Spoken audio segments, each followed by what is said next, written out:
Hi.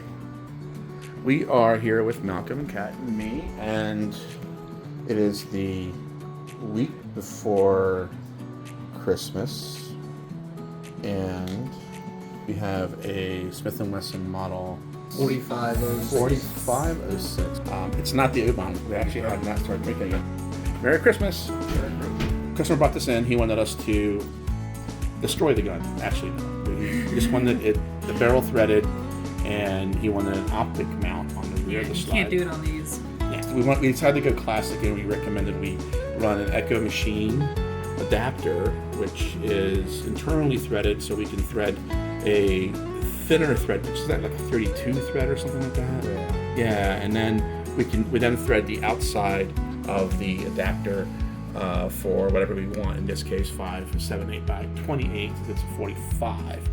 And then rather than doing a cut on the back of the slide, we ran a old school 1911 style slide mount that machines to the frame instead of the slide, and it keeps the slide free to run.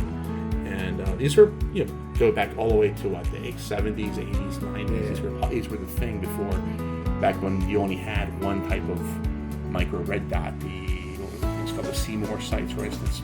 So I wanted to show this cool one here. Let's show that here. It is compact double tap. Cool name.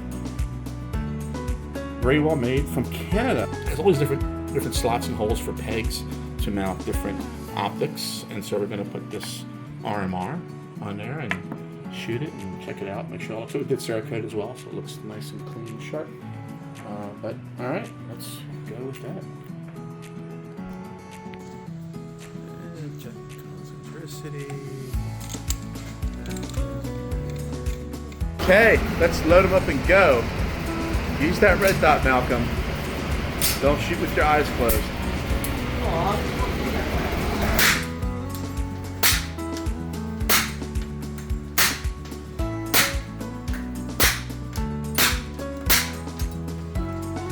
Works. Yeah. And there goes Cat.